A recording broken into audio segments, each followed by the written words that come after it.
Because if you want to stop drill music, well, you probably should stop the conditions that create drill music, right? Not just stop the art, because that's just an expression of where they come from.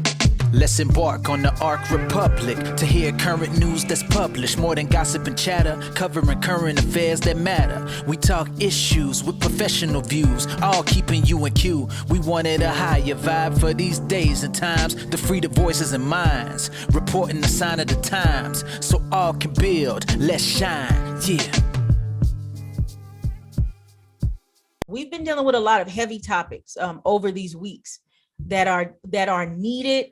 We need to tackle them, but every now and again, we need to just kind of fold something in that makes us smile, makes us feel good. So let's talk about music. Let us talk about music, and specifically the music that we listen to of the day. Because when moments like this happen, we have war, we have famine in Africa, we have, we're getting over this, this pandemic life. The creative, the arts is usually when people tap into this. So I'm gonna let you lead this discussion, since you are the musician extraordinaire. Yeah, I will say a couple of things have happened because of the pandemic.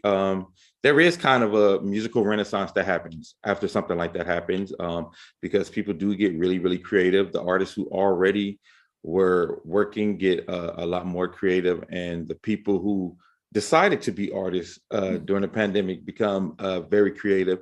So you get some interesting things, and you get an interesting sign of the times from the music that comes out. And then you get kind of this hunger. Like, we did one of our first shows back last night at Agave Azul Cantina in Hermosa Is that Beach. why you tired, Dame? Yeah. And listen, people came out like crazy. I didn't even expect it. But then so many people came to me like, I haven't been out in a long time. You don't know how much I needed this. I've been doing nothing but working and going home. I haven't done anything for myself. Like, these are the conversations I had yesterday, right? Like from all different ages, race, demographics yesterday, because the crowd was some older whites, some younger blacks, younger whites, older blacks. You know what I mean? Like, it was just a mixed bag. Some Latino, Hispanics. Like, it was a super mixed bag. But all the conversations after with them were the same, right? We miss good music. We miss live music. We needed this. We haven't been able to have this, and having this back. And I was like, yo, I didn't realize how much, live music really touches people, especially if they felt like they haven't had it for a long time. That's one of the things. Yeah, just on some crunchy granola shit. I mean, but it's true. But live music in particular, the people who call themselves, I don't know, the erudites of the consciousness movement or whatever it is, but for real, the tones that we hear in music resonate with different parts of our body. It is scientifically a fact that music tones and things like that have a different effect on us. I mean, when we hear the scratching of just thinking about the scratching of what do you call that? A chalkboard, yeah, or something like that. It just, you know what I mean? Because that tone, so it resonates with a certain part of you. It totally resonates with a certain part of us. And so a lot of people, and these days and time, I don't think they take or understand the power of music, and how music is the soundtrack to our lives, but it also can be a very healing element, a very liberating element, something that brings people together.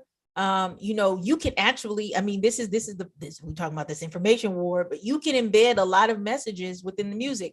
There was that Japanese guy who played like different music with the water and took the photo, and depending on what the music was, it showed harmony or discourse.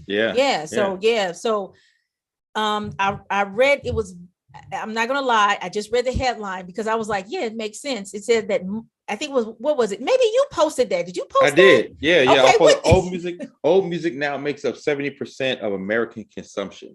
And it's interesting because, well, one, there's a few different factors. So I will not be the old head who just says, all the new music is trash. That's not the only reason. Right. It's one of the reasons. It's not the only reason, though. I think it's one of the reasons. But the other thing is, I mean, just just basic mathematics, there's a lot more old music than there is new music.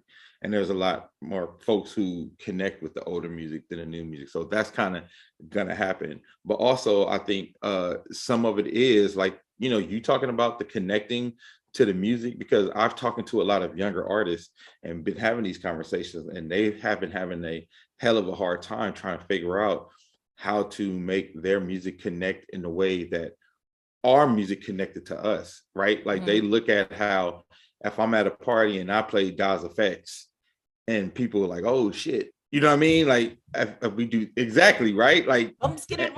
and it immediately takes you back to a moment. Well, these new artists have been telling me they're having a tough time creating that moment, right? They're having a tough time creating that moment where you know exactly where you were the first time you heard a song, you knew what you were doing, or you remember the heartbreak or the fun moment that goes with it, the college party. These kids are having a hard time creating the music that connects to these moments. But I think some of that too is the disconnection from people and each other. Right. I'm like, well, you live on Instagram or TikTok or whatever it is, you're not living. And that's what I told them. I said, well, a lot of it is y'all don't live in y'all moments like we did. Like, imagine us having camera phones when Doodoo Brown came out, right? I would not have a job. I would not have a job. Okay. You understand what I'm saying? Like, but even more than that, we wouldn't have been dancing with each other. We would just been filming, singing the song Doodoo Brown. Yeah. It wouldn't. You know what I'm saying? It trips me at concerts. I hate going to concerts. Why does everybody have their phone up? I remember one of the bestest concerts I went to. It was Nas and what was that sister's name? I know she got sideswiped out of the industry, but Jaguar, I feel right? like a song that I've been here too long. You know who's that? I don't know who that is. I feel at the bar something that too long. You know who I'm talking? You remember that song? I remember that song. Damn, see? Right. She had big hair. Khalees? It was a Khalees. It was after Khalees. Oh, it was after. I don't know. I feel that. She's from LA. But anyway, it was her and Nas. It was New Year's Eve concert at Radio City Music Hall. Oh my God. Oh my goodness. I had the time of my life. I don't know what these other folk were doing because the phone was lit up. I was like, you're not even enjoying this. Be in the moment. I think every creative in the audience was going crazy. Well, and listening, you know what I'm saying? But I would say the part of life that is organic, you know, it is. And this is another thing. If you're filming everything and trying to get your whole life on camera, what do you actually remember? Right. Like, what do you remember about it? And you never go back and watch that video. That's the crazy thing, right? Like so many people film those, but you never go back and watch that video. Yeah, I don't even. It just sits on your phone, but you don't have the memory now though, because you were recording with your phone. You know what? I very rarely film, and I very rarely take photo. I always say it's because I'm in the media so much, but I would rather be in the moment because there are things cameras can capture that the eye doesn't, but there are things that the eye captures that the camera never will. I would tell you for myself, I remember the exact moment where I experienced this. I was at the Anita Baker concert. And I remember it's funny because the irony of it, one of the main things that made me want to go to Anita Baker concert, she had a video go viral of her letting the audience sing Sweet Love.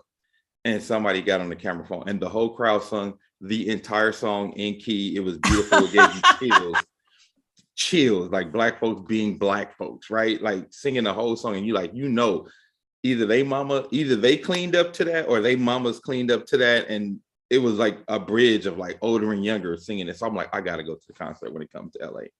So I went to the concert and I had like really good seats, but I was behind, mostly behind everybody.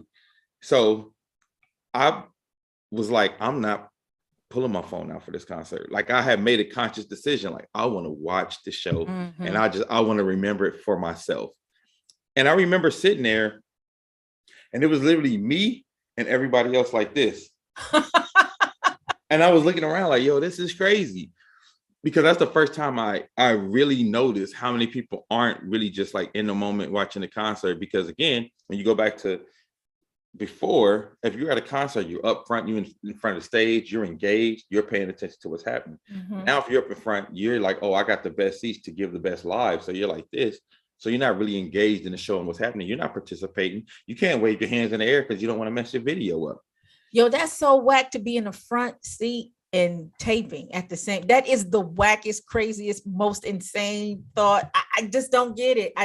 And you know, there's something, in my opinion, there's something sacred about being in the moment. There's something sacred about sharing it with just those people who are there and nobody else. Yeah. You know, and having that memory. I mean, well, yeah, because like you think about it, you go back to those college nights where you like, there's 2 or 3 people you can call that's going to know exactly what you're talking about. And you're going to go right back to the feeling of that moment. How are you going to do that when you were taping? So you're not even engaging with the people around you because you don't want to wobble your hand. You know what I'm saying? Like, so you're not engaged in the show and you're not even engaged with the people around you because you're concentrated on video. But if you are engaged with the people around you and y'all singing the songs together, y'all, you know what I mean? It's a different thing. So I think that's, you know, goes back to, you know, my original point. This is one of the reasons I think that it's hard for new music to connect, because I remember I hadn't been in like a regular LA club in years, right? Like most of the clubs I have done have been live rooms where we're playing, or it's like a niche DJ, you know, somebody playing all Michael Jackson versus Prince songs, you know what I mean? Just very like specific clubs that I would go to.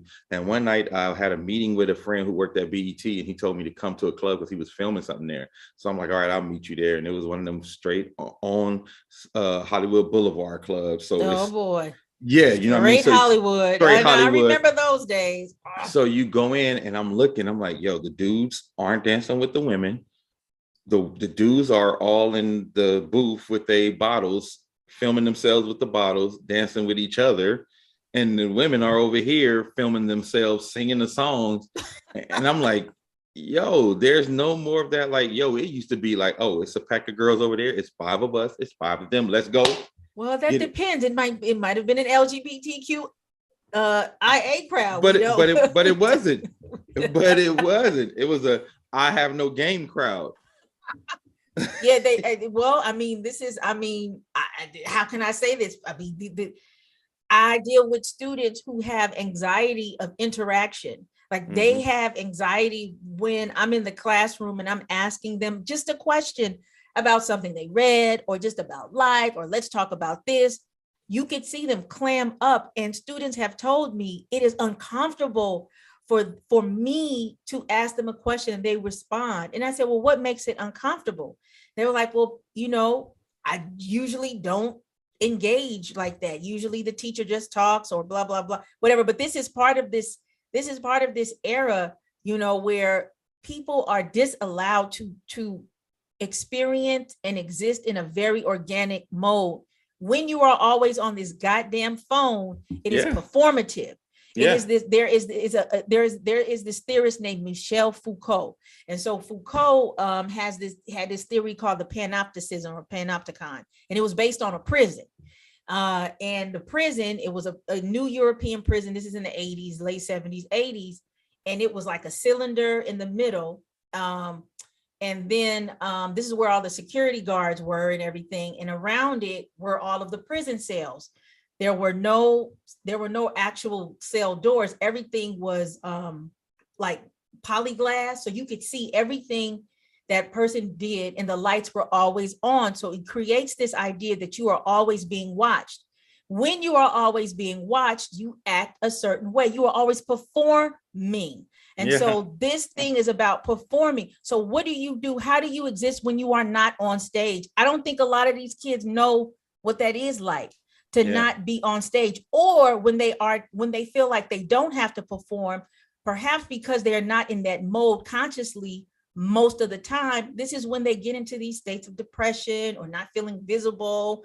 Like I love my privacy. I love when I'm invisible. Like I love when I'm just like in the crowd. I don't, you know what I'm saying? Right. So this is part of this music. there always there's going to have to be a break, in this. I really would like to see where the artists are going to go, with this. But I believe this is why I think there was a difference in our era where we took music and we remade it and we repurposed it. Now they just taking the same shit and just putting it on there.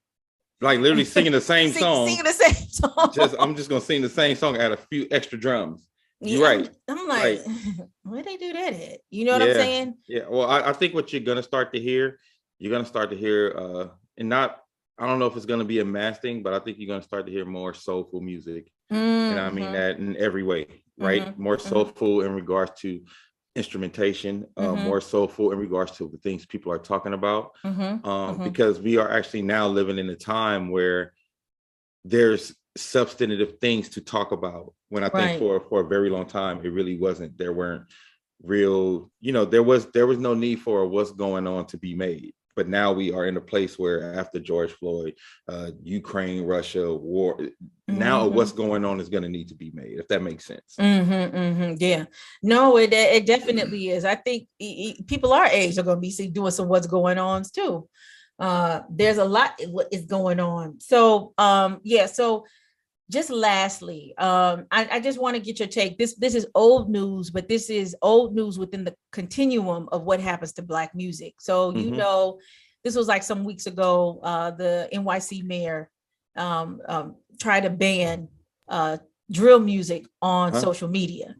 So not necessarily your thoughts about that, but what makes Black music always such a political material that is targeted? Well, I think they target a lot because it's the easy way to talk about the symptoms without dealing with the sickness, right? Because if you want to stop drill music, well, you probably should stop the conditions that create drill music, right? Not just stop the art, because that's just an expression of where they come from. But Van Lathan did say something to me that it came from a perspective that I hadn't thought about. Who? Van Lathan. The performer. And the woman's name was Elle Varner. That's what. Elle Varner, yes. That's funny. I couldn't remember. Yeah. Damn, you see, she is a mystery now. Okay. Yeah, that's crazy. That's a whole nother conversation. I heard she's somewhere in Brooklyn. Just okay. Well, but he was saying that while I understand that we as a people have kind of accepted that violence can be a part of hip hop, he said what he feels is different in drill music and what we've seen recently, and I've seen this to be true. He said a lot of the violence that was heard and talked about was hypothetical, or it was just kind of put out there in a very generic manner. He said, but with drill music, they're specifically talking about dudes they killed.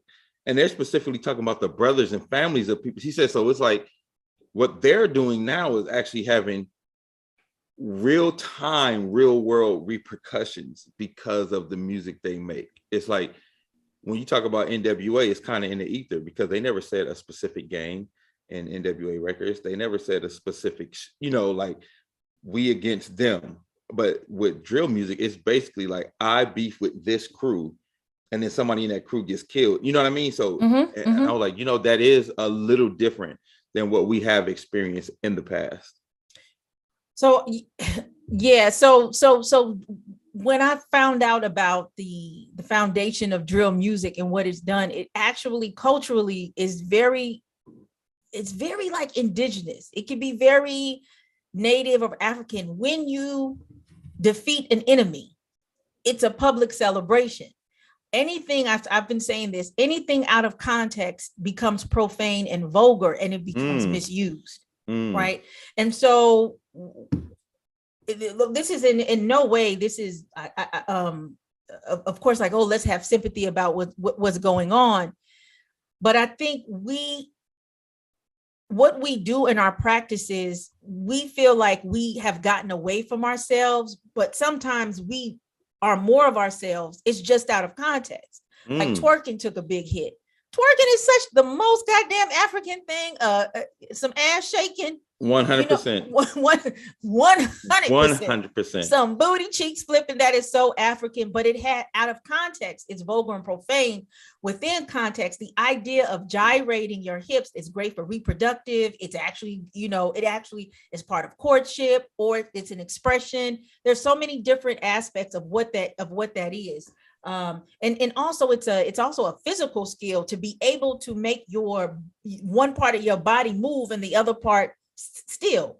So that's what I see with drill music as being, but drill music is only in my opinion, it is the child of of the predecessors. This is a progression. It is a result of a progression of, okay, I'm hypothetically talking about stuff, to I'm a studio gangster, right? And two, I'm really a studio gangster who's like 5'1", and then and then I'm gonna go out in these streets and slap somebody, to, oh, I have to slap somebody in order to make this thug music, to, I gotta kill somebody or something, or sell some drugs, and then I'll make the music. And you know what I mean? And so let's hold all these people accountable.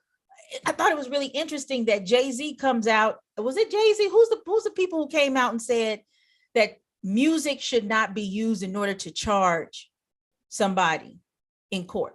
I don't know who was Jay. It was a couple of people. I'm like, Jay, you are a billionaire and you're over 50 years old. You still talking about selling dope? Come on now. So anyway, but I mean, I know I sound a little moral panicky, but what my point being is, this is a progression. A lot of these kids, like, it's like what happened in a lot of these, the elders who would be the elder statesmen in it. I don't know what, there's no pecking order. There's no, you're right. You are correct nothing. about that. Like, you're correct they just about that. out there. These kids are just out there. And on top of that, it's not new, but like I said, it's an evolution. When you had a crew, right? When you are in the industry, you had a crew and you grew up with a crew, it was your boys, it was your girls. It was people who had love, or at least they said they had love for you. So there was a certain level of protection. Now your crew, is people who are affiliated. You know what I'm saying? True, and you got to pay a tax. Like, this stuff is, that's true. It's like you said, it's an evolution of an amalgamation of many things. Right, because now people are starting to come out and be like, Suge Knight, who I'm not gonna say that because I don't want to. But anyway, Suge Knight, he's from a middle class Black family from Compton. Suge Knight wasn't thugging. Yeah. Suge Knight wasn't. I mean, those who knew, knew that, right? I mean, even Pac. You know what I'm saying? Pac is from we all know this. He's from a straight artist. Yeah, a political family, but an artist. And an artist who went to the Baltimore School of the Arts. Yeah. Dre was, was a very artistic, you know what I'm saying? Unitard wearing brother. What you call them, onesies? I forgot you used to call them glitter onesies wearing. Yep. So a lot of these people, you cannot have that talent. And it, like, there are things that people do that, like, oh, you have a knack for that, but everything has got to be developed. You got to put in hours. You know what I'm saying? You can't be like snatching purses, stock people in the nose, shooting up shit, and then just jump in the booth and make like brilliance and be like, I'm about to go out in these streets. It does not happen that, you know what I'm saying, that way. Yeah. So I don't, but I know I deviated, but let's get back to music though. So we're talking about, that was drill music, but a lot of our music has been targeted. Rock and roll, jazz, pop, rock, hip hop. I mean, this is a long line of things that have been taken by the establishment and deemed as a threat. Mm-hmm. Well, I mean, this is what they do with Black art and Black artists. Because if you really think about it, one of the most sophisticated styles of music right now is jazz. But at a moment, it was looked at the exact same way that drill rap is being looked at right now. That's not to say that, in 20 years or 30 years, drill rap is going to be the most sophisticated music. I'm just making a point that when it comes to Black youthful art that the older elders don't understand, this is what you get. Because as history will tell you, there were even like, some of the straight ahead jazz guys didn't like the bebop guys, and then the bebop guys didn't like didn't like the fusion guys, and then the fusion guys got with the hip hop guys, and you know what I'm saying? So it's a very interesting circle of events that always happens when it comes to music like this. But every single time, I feel like music is being used as a scapegoat. As I said earlier, like every single time in history when jazz is used as like, oh, jazz is making them do drugs. No, it's not.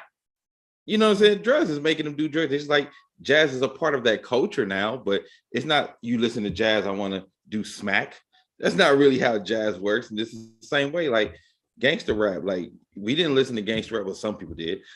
We didn't listen to gangster rap like, yo, I'm a gangbang because I heard this song. You know what I mean? Like a lot of people was like, no, we was gangbanging already, and this music is the soundtrack to our gangbanging. Mm-hmm. And I think that's the part that people need to understand. Like this music, this sound, the culture is bred of what's happening in these places. Mm-hmm. So the biggest thing is if you have issue with the music that is being produced, you have to go to the core of what is producing this music. And what produces a lot of this great art a lot of times is hurt, pain, poverty, and tragedy. Good point. And this is another thing. Let's talk about like the complicity of the corporations, right? I tell this story a lot, but my husband was an aspiring MC and actually got all the way up to the moment where a record deal was presented to him. And in this conversation, I forgot the name of it. It was one of these, labels. I've got to ask him. But in it, he sent his demo, blah, blah, blah. He had been performing, blah, blah, blah. I mean, so here in the Jersey area, like my husband, he knows a lot of like these Redmans and all this, whatever. Actually, he knows Lauryn Hill very well because Lauryn Hill's mother and his mother taught at the same middle school for years. So he and Lauryn would run the hallways and blah, blah, blah. But he was at this meeting, and they were like, we will offer you a deal. However, we want you to do music like this. And I think he said it was Kill Army or something like that, like this very gritty, dark, what we used to call murder, kill. But even in, we probably would call it murder, kill then. But even now, if we hear this stuff, like, man, this ain't nothing compared to that's mild, right? That's mild, right? And he said no, and he walked away. And he said, ironically, one of the songs he had actually sounded very similar to an R. Kelly track that he heard on R. Kelly's first commercial album a couple of years later. But they do that. You know what I'm saying? So so part of the industry is that it just, the cringeworthy thing is that if you get a Rihanna, and Rihanna sings Umbrella, you're going to have about 3 million types of umbrellas that fold out and roll out, right? Yep. So it's also that shit, what is that? Explain that. Well, it's funny that he has a story like that, because I have a very similar story that I had with the label out here too. We went to a meeting, and same thing, we have been performing around LA. Our name had been buzzing. We have been doing very well for ourselves. We have been on the radio. Like, we had gotten on the radio before we had a deal, which is kind of unheard of, especially in LA, because LA radio is like the hub of like only signed known artists make it on the radio. So we had a song hit radio before that. And we went to a meeting with a label, and a lot of people didn't realize that our music was clean. Like, we never cursed in any of our records. Like, our stuff was clean, it was uplifting. It was more or less just party music. We just wanted people to have a good time to our music. And the guy listened to the music. He said he loved it, but he said, y'all don't curse enough. Y'all need to curse. And I was like, if you like the music, like, what does that have to do? What does a curse word do? Right? And again, we walked away from that meeting. We walked away from that as well. Like, well, I guess this is not the place for us, And he like, I'm telling you, it's a great opportunity. I just need y'all to tweak some music, make it a little people like that hard shit. I'm like, well, people liking what we're doing right now, because we wouldn't have been in your office otherwise. But to your point about, even what D went through, like, they do put a lot of artists in positions to try to perpetuate the bullshit. And they almost offer you that carrot and stick, like, yo, if you do this, you'll get on. If you change your music a little bit, you'll get on. If you say this, you'll get on. And then again, like you said, if I didn't do it, I'm sure they brought somebody else in there who took it, and they probably played a Kill Army record for them too, and was like, yo, we want to make some shit like this. They're going to do it. So then you get this cookie cutter corporatized version that has been created by the label of some inauthentic shit. And that's why you have so many artists who have came out and gone into the ether and just like, where are they now? Like a year or 2 years later, because as much as they try, that shit it never really connects. Even if you catch a hit, it's never something that connects for the long term and is long lasting. Yeah. And I just, I would say, I would say jazz and hip hop specifically, in terms of, because this happens in jazz too, like the whitening of jazz, right? But just jazz and hip hop for me are very critical and powerful cultural tools, because they also intellectualize Black folk.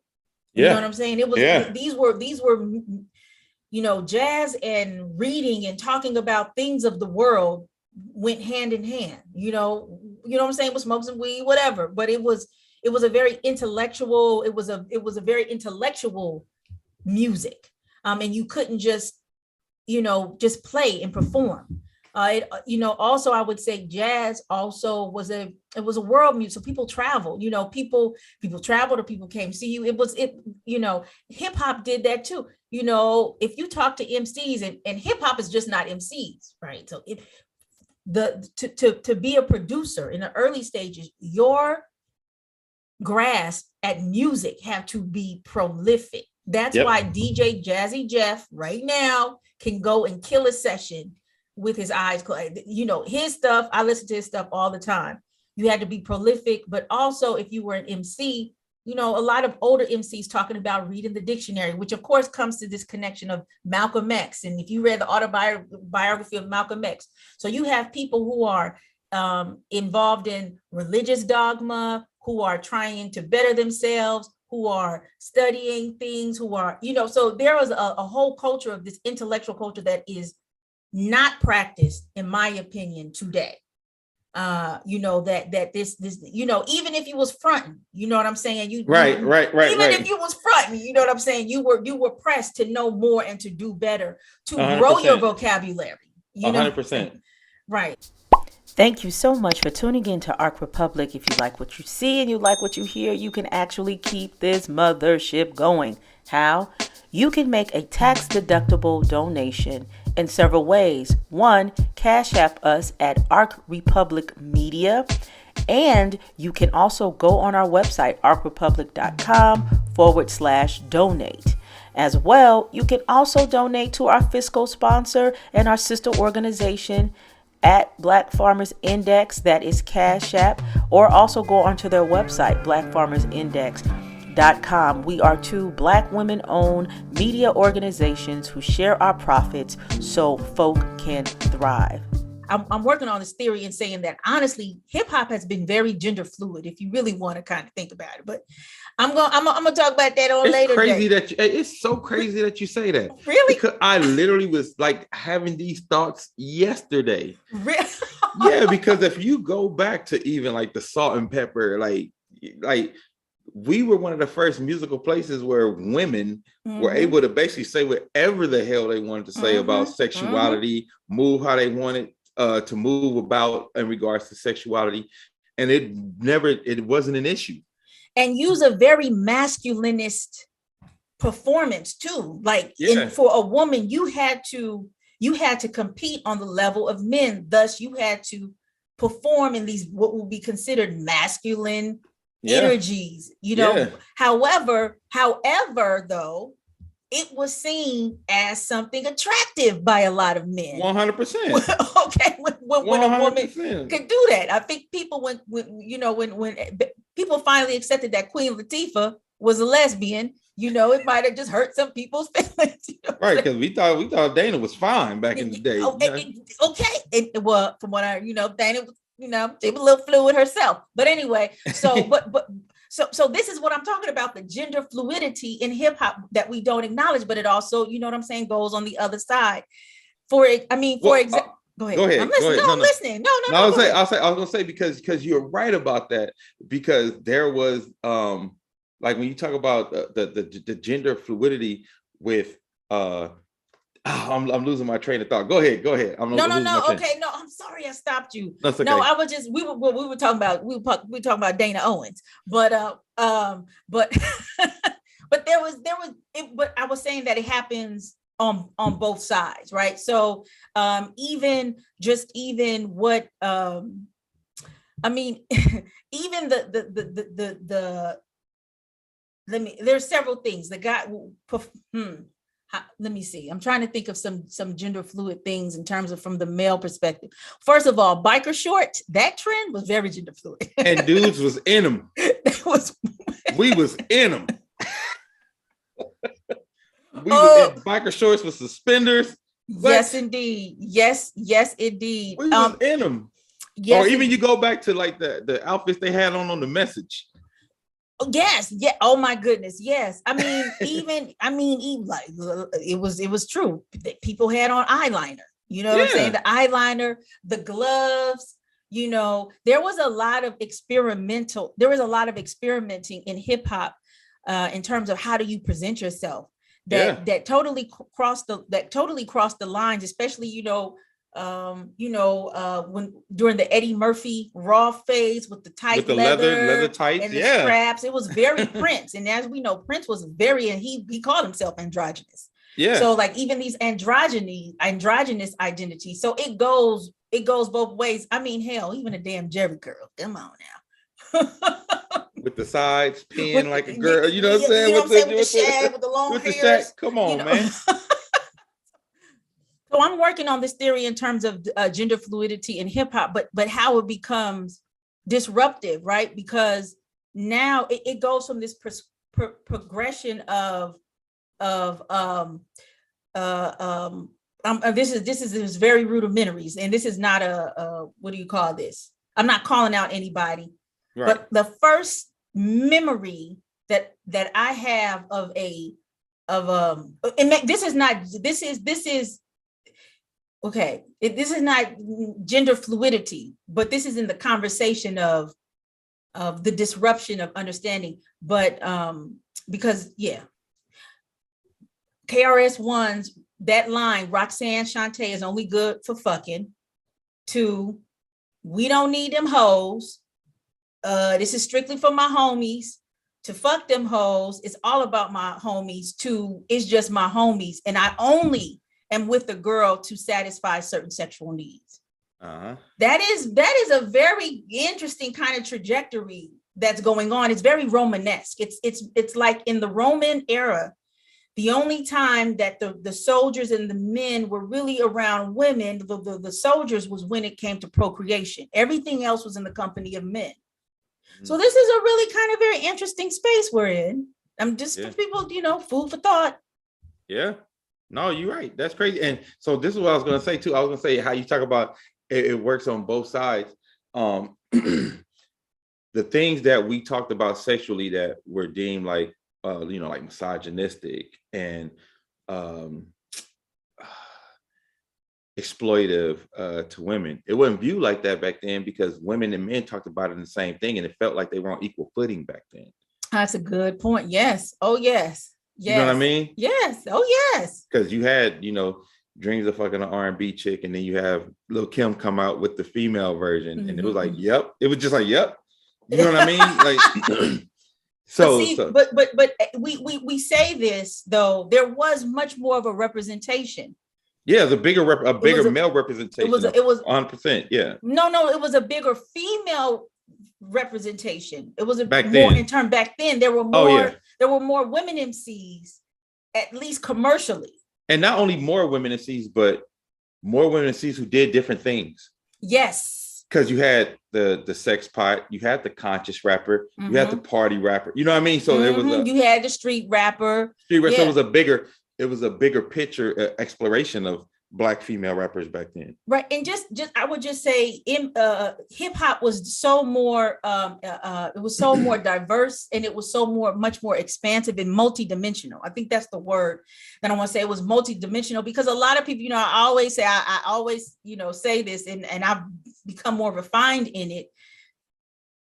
Los Angeles rap scene always gets clumped into gangster rap. That makes me cringe. And I was like, when Ice Cube was doing his thing, he had Dale the Funky Homo Sapien. You know what I'm saying? Doing his thing. And then when I was listening to something, I said, golly, this is so much of Public Enemy sound. Influence, because he literally went and got Public Enemy's producers. The Bomb Squad did that America's Most Wanted album. And America's Most Wanted is not a gangster rap album. That is a political album. Very much so. Right? That is a political album, right? That Death Certificate, those ain't really gangster rap. They call anything with Black people cursing in it gangster rap. Gangster rap. We have to understand. Anything where it's a Black person that said a curse word, you're considered gangster rap, even if you weren't talking about gangster shit. You know what I mean? So yeah, that's very interesting, because there's a lot of things that were deemed gangster rap in LA where you like, no, and like you said, Dale the Funky Homo Sapien also gave us the group that did This Is How We Chill from 93 till that's my one. Far Side. No, not Far Side, but Far Side too. They were from LA, but it was, what was the guy's name who sung This Is How We Chill from 93? That was Far Side. This Is How We Chill from 93. No, that's not the Far Side. 93 until Infinity? Yeah, that's not the Far Side. It's not. Oh, okay. I just watched the documentary on it. I'm blanking on the name. Okay. Souls of Mischief. Souls of Mischief. Yes. I'm so sorry. Souls of Mischief. Yeah, that was Souls of Mischief, and that was Dale the Funky Homo Sapiens crew. You know what I mean? So it's just like, even out of what you call gangster rap, it bred these other conscious pieces of hip hop that LA doesn't get credit for. When you think about Souls of Mischief, The Far Side, and records like Running and Passing Me By, and you know what I mean? And Dale the Funky Homo Sapiens, who gave you the Gorillas. You know what I mean? Which was like a pop iconic group. Like, so it's all these things that we don't get credit for, which, and even I forgot but I saw him, and this is another thing. We've got to delve more into it, because our high school, we were I think we still are the only preparatory public high school in the city. I don't know what our high school is now. Right. Okay, next. All right, but at the time we were the only public preparatory high school. Definitely, I would say that was predominantly Black, and then the other representation was Latino, but and a white mic. Every year we're gonna have a white mic. Just one white. You remember that? It was like that. You remember that it was like a sister and brother. I forgot that. Yep. It's just gonna be one. There's all in one, and I was at a press junket. I bumped into so many people from my high school at press junkets, but years later I was looking, and they had did this song for Erykah Badu. The guy's name was Taz. I don't know what he went by. Oh yeah. But he went by Taz. He still goes by Taz, but that whole block of creative in that collective also feeds into a lot of these musical influences that are even outside of hip hop.